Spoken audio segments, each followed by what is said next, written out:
ಪ್ರಮಾಣಗಳನ್ನು 5 ಇದೆ ಎಂಬುದಾಗಿ ವೇದಾಂತದಲ್ಲಿ ಹೇಳ್ತಾರೆ.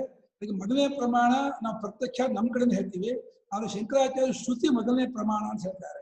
ಶ್ರುತಿ ಅಂತಂದ್ರೆ ವೇದ, 4 ವೇದಗಳು, ವೇದದಲ್ಲಿ ಹೇಳ್ತಕ್ಕಂಥ ಉಪನಿಷತ್ತುಗಳು ಅಂತ.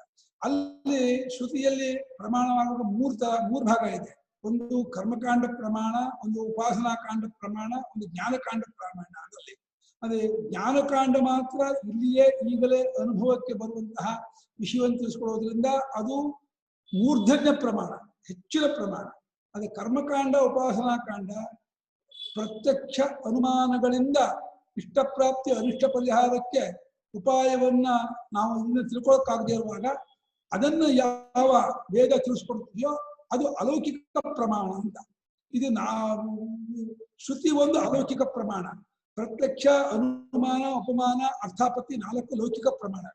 ಅದು ಒಂದು ಅಲೌಕಿಕ ಪ್ರಮಾಣ ಅಂದ್ರೆ ಲೋಕಾತೀತವಾದ, ಅಂದ್ರೆ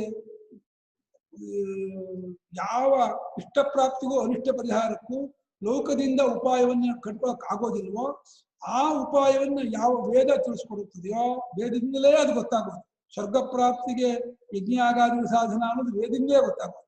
ಹಾಗೆ ನಮ್ಗೆ ಇಲ್ಲಿ ಏನಾದ್ರು ಕಷ್ಟ ಬಂದು ಅಥವಾ ಇಷ್ಟಪ್ರಾಪ್ತಿ ಆಗ್ಬೇಕು ಅಂತಾಗಿ ನಮ್ಮ ಪ್ರಯತ್ನದಿಂದ ನಡೆಯದೇ ಇದ್ದಾಗ ಅದು ವೇದ ಇದನ್ನ ಮಾಡ್ಕೊಂಡ್ರೆ ನಿಮ್ಗೆ ಈ ಫಲ ಆಗತ್ತೆ ಅಂತ ಹೇಳ್ತಲ್ಲ, ಅದು ವೇದದಿಂದಲೇ ಗೊತ್ತಾಗುವಂಥದ್ದಾದ್ರಿಂದ ಅದು ಅಲೌಕಿಕ ಪ್ರಮಾಣ, ಅದು ಕರ್ಮಕಾಂಡದ ಪ್ರಮಾಣ. ಹಾಗೆ ವೇದದ ಉಪಾಸನಾ ಕಾಂಡ ಅಂತ ಒಂದಿದೆ, ಅದು ಬ್ರಹ್ಮಲೋಕ ಅಂತ ಉತ್ತಮ ಲೋಕ ಪ್ರಾಪ್ತಿಗೆ ಮಾಡುವಂತಹ ಮನಸ್ಸಿನ ಭಾವನಾರೂಪವಾದಂತಹ ವ್ಯಾಪಾರ, ಮನೋವ್ಯಾಪಾರ.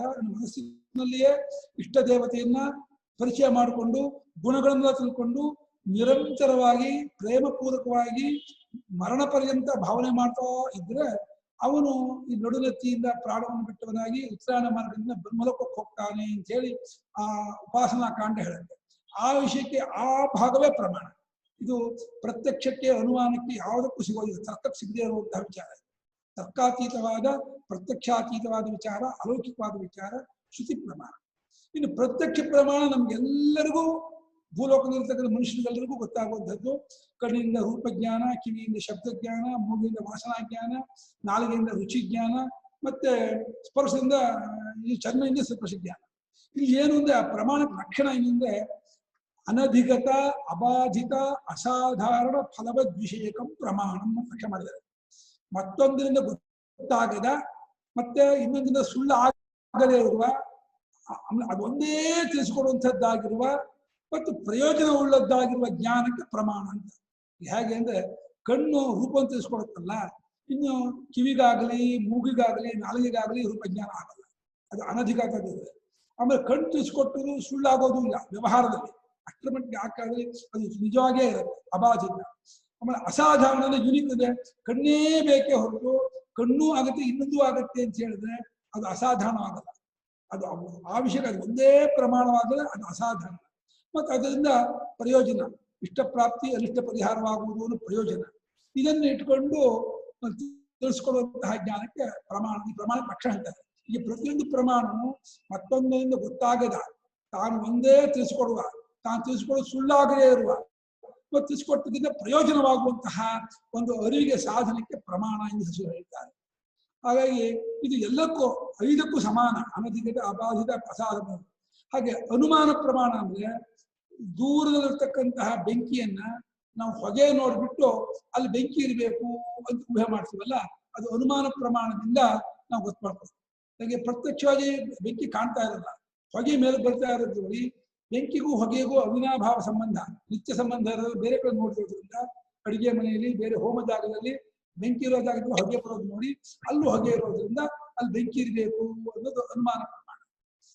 ಉಪಮಾನ ಪ್ರಮಾಣ ಅಂದ್ರೆ ಹೋಲಿಕೆಯಿಂದ ತಿಳ್ಕೊಳ್ಳೋದು. ಅಂದ್ರೆ ಗವಯ ಅಂತ ಒಂದು ಪ್ರಾಣಿ, ಅದನ್ನ ನೋಡಿರಲ್ಲ, ಅವನು ಯಾವುದೋ ಕಾರಣಕ್ಕೆ ಅಕಸ್ಮಾತ್ತಾಗಿ ಕಾಡಿಗೆ ಹೋಗ್ಬಿಟ್ಟು ಒಂದು ಪ್ರಾಣಿ ನೋಡ್ತಾನೆ, ಹಸು ಹಂಗೆ ಇರುತ್ತೆ.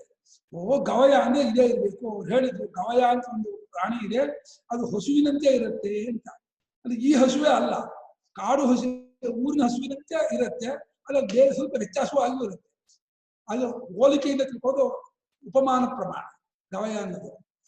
ಅರ್ಥಾಪತ್ತಿ ಪ್ರಮಾಣ ಅಂತಂದ್ರೆ ಇದು ಯಾವ ಇದರಿಂದ ಆಗದೆ ಇದು ಅದಕ್ಕೆ ಅನ್ಯಥಾ ಉಪಪತ್ತಿ ಅನ್ಯಥಾ ಅನುಪಪತ್ತಿ ದೋಷ ಇರಬಾರ್ದು. ಬೇರೆ ರೀತಿ ಹೊಂದ್ಬಿಟ್ರೆ ಅರ್ಥಾಪತ್ತಿ ಬಿದ್ದು ಹೋಗ್ತದೆ.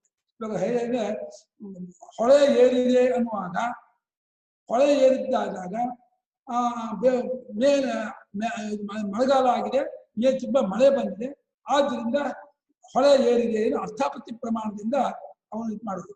ಈ ತರ್ಕಶಾಸ್ತ್ರ ತಮಾಷೆ ಮಾಡ್ತಾರೆ. ಪೀನೋ ದೇವದತ್ತ ದಿವಾನ ಭುಂಕ್ತೆ ಅಂತ. ದೇವದತ್ತ ಬಹಳ ದಷ್ಟಪುಷ್ಟ ಇದ್ದಾನೆ, ಆದ್ರೆ ಹಗಲೆಲ್ಲ ಊಟನೇ ಮಾಡಲ್ಲ ಅಂದ್ರೆ ಇದೇನು ಅರ್ಥಾಪತ್ತಿ ಪ್ರಮಾಣದ ರಾತ್ರು ಪುನಃ ಪುನಃ ಭುಂಕ್ತೆ ಅಂತ ಅರ್ಥಾಪತ್ತಿ ಪ್ರಮಾಣದಿಂದ. ರಾತ್ರಿ ಹೊತ್ತಲ್ಲಿ ಎದ್ದೆದ್ದು ಊಟ ಮಾಡ್ತಾನೆ ಅಂತ ಅರ್ಥಾಪತ್ತಿ ಪ್ರಮಾಣದಿಂದ. ಯಾಕಂದ್ರೆ ದಪ್ಪವಾಗಿದ್ದಾನೆ, ದಷ್ಟಪುಷ್ಟ ಇದ್ದಾನೆ, ಹಗಲೆಲ್ಲ ಊಟ ಮಾಡೋಲ್ಲ ಅಂತಂದ್ರೆ ಏನು? ರಾತ್ರಿ ಹೊತ್ತಿನಲ್ಲಿ ಯಾರಿಗೂ ಗೊತ್ತಾಗದೇನೆ ಎದ್ದೆ ತಿಂತಾನೆ. ಅರ್ಥಾಪತ್ತಿ ಪ್ರಮಾಣದಿಂದ ಅವನು ಊಟ ಮಾಡ್ತಾ ಇದ್ದಾನೆ, ತಿಂತಾ ಇದ್ದಾನೆ ಅಂತ ತಿಳ್ಕೊಳ್ಳೋದು ಅರ್ಥಾಪತ್ತಿ ಪ್ರಮಾಣ. ಅರ್ಥ ಅನುಪಲಬ್ಧಿ ಪ್ರಮಾಣ ಅಂತ ಹೇಳಿಲ್ಲ. ಅನುಪಲಬ್ಧಿ ಕಾಣದೇ ಇರೋ ಇಲ್ಲಿ ಕುಮಾರ ಕಾಣದೇ ಇರೋದ್ರಿಂದ ಆಶ್ರಮದಲ್ಲಿ ಇರಬೇಕು ಅಂತ ಅದು ಅನುಪಲಬ್ಧಿ ಪ್ರಮಾಣ ಅಂತ. ಅದು ಅಷ್ಟೊಂದು ಶಂಕರಾಚಾರ್ಯರನ್ನು ತಗೊಂಡಿಲ್ಲ, ಇದನ್ನೇ ತೆಗೆದುಕೊಂಡಿರೋದು. ಪ್ರತ್ಯಕ್ಷ ಶ್ರುತಿ, ಪ್ರತ್ಯಕ್ಷ ಅನುಮಾನ, ಉಪಮಾನ, ಅರ್ಥಾಪತ್ತಿ. ಅರ್ಥಾಪತ್ತಿ ಆಗುತ್ತೆ. ಇವಾಗ ಒಂದು ಫಂಕ್ಷನ್ಗೆ 10 ಜನ ಬಂದಿರ್ತಾರೆ, ಒಂದು 50 ಜನ ಬಂದಿರ್ತಾರೆ ಇಟ್ಕೊಳ್ಳಿ. ಎಲ್ಲರೂ ಅವರವರ ಪಾದರಕ್ಷೆ ಹಾಕೊಂಡು ಹೋಗ್ತಾರೆ. ಒಬ್ರು ಮಾತ್ರ ತಮ್ಮ ಪಾದರಕ್ಷೆ ಹುಡುಕ್ತಾ ಇರ್ತಾರೆ, ಸಿಗ್ತಾನೆ ಇರಲ್ಲ. ಆದ್ರೆ ಒಂದು ಯಾವುದೋ ಒಂದು ಮೂಲೆ ಒಂದು ಜೋಡಿ ಪಾದರಕ್ಷೆ ಉಳಿದಿರುತ್ತೆ. ನೋಡಿ ಒಂದು ಪಾದರಕ್ಷೆ ಉಳಿದಿದೆ, ಅರ್ಥ ನಿಮ್ದೇ ಆಗಿರೋ. ಎಲ್ಲರೂ ಅವರವ್ರದನ್ನ ಹಾಕೊಂಡು ಹೋಗಿದ್ದಾರೆ ಅಂದ್ಮೇಲೆ ಅದು ನಿಮ್ದು ಸಿಗ್ತಾ ಇಲ್ಲ, ಅಲ್ಲೊಂದು ಜೋಡಿ ಇದೆ, ಅರ್ಥಾತ್ ಅದು ನಿಮ್ದೇ ಆಗಿರ್ಬೇಕು. ಇದು ಅರ್ಥಾಪತ್ತಿ ಪ್ರಮಾಣದಿಂದ ನಿಮ್ದು ಅಂತ ಹೇಳೋದು. ಈ ರೀತಿಯಾಗಿ 5 ತರಹ ಪ್ರಮಾಣಗಳನ್ನ ನಿರ್ಣಯ ಮಾಡ್ತಾರೆ. ಈ ಪ್ರಮಾಣಗಳ ಬಗ್ಗೆ ಇನ್ನು ಯಾವುದೇ ಆಗಲಿ ನಾವು ಇಲ್ಲಿ ಸಾಮಾನ್ಯವಾದ ಪರಿಚಯ ಮಾಡಿಸ್ಕೊಳ್ಬಹುದೇ ಹೊರತು ಆಳವಾಗಿ ಹೆಚ್ಚಾಗಿ ವಿಚಾರ ಮಾಡ್ಬೇಕಾದ್ರೆ ಗುರುಗಳ ಹತ್ರ ಹೋಗಿ ಅಲ್ಲಿಯೇ ಇದ್ದು ಕಲಿಬೇಕು ಅನ್ನೋದು ಎಲ್ಲಾ ಪದಕ್ಕೂ ಸಮಾನವಾದಂತಹ ನ್ಯಾಯ.